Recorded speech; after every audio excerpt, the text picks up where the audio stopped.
Gulf രാജ്യങ്ങളിലും ഇറാന്റെ ആക്രമണം തുടരുകയാണ്. ഒമാനിലെ സൊഹാറിലുണ്ടായ ഡ്രോൺ ആക്രമണത്തിൽ 2 പ്രവാസികൾ കൊല്ലപ്പെട്ടു. സൊഹാർ വ്യാവസായിക മേഖലയിലാണ് ഡ്രോൺ വീണത്. MC നാസർ വിവരങ്ങൾ നൽകും. നാസർ, ഇന്നും ഗൾഫ് രാജ്യങ്ങളിലേക്കുള്ള ആക്രമണത്തിന് അറുതിയുണ്ടായിരുന്നില്ല. പലയിടങ്ങളിലായി ആക്രമണം, ഏറ്റവും ഒടുവിൽ ഒമാനിലെ ആക്രമണം അടക്കം റിപ്പോർട്ട് ചെയ്യുന്നു. എന്തൊക്കെ ആക്രമണങ്ങളാണ് ഇന്നുണ്ടായത്?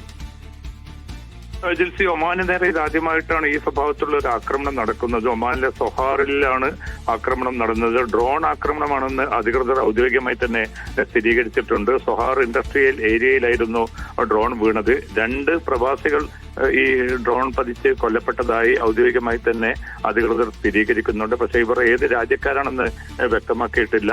രണ്ടാമത്തെ ഡ്രോൺ വീണത് ഒരു തുറസായ സ്ഥലത്താണെന്ന് കൂടി ഔദ്യോഗികമായ വാർത്താ ഏജൻസി വ്യക്തമാക്കുന്നു. ചിലർക്ക് പരിക്കേറ്റതായിട്ടുള്ള റിപ്പോർട്ടുകൾ കൂടി പുറത്തുവിടുന്നുണ്ട്. ഒരു പക്ഷേ ഇത് ആദ്യമായിട്ടാണ് ഒമാനെ സംബന്ധിച്ചിടത്തോളം ഇറാനിൽ നിന്നുള്ള ഒരു ആക്രമണം ഈ സ്വഭാവത്തിൽ ഉണ്ടാവുന്നത്. നേരത്തെ ദുഃഖം തുറമുഖത്തിനും അതോടൊപ്പം തന്നെ സലാല പോർട്ടിന് നേരെയും ആക്രമണം നടന്നിരുന്നു.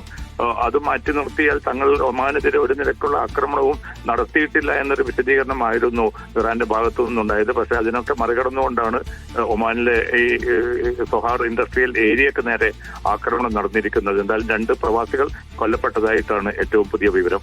ജിൽസി. ശരി.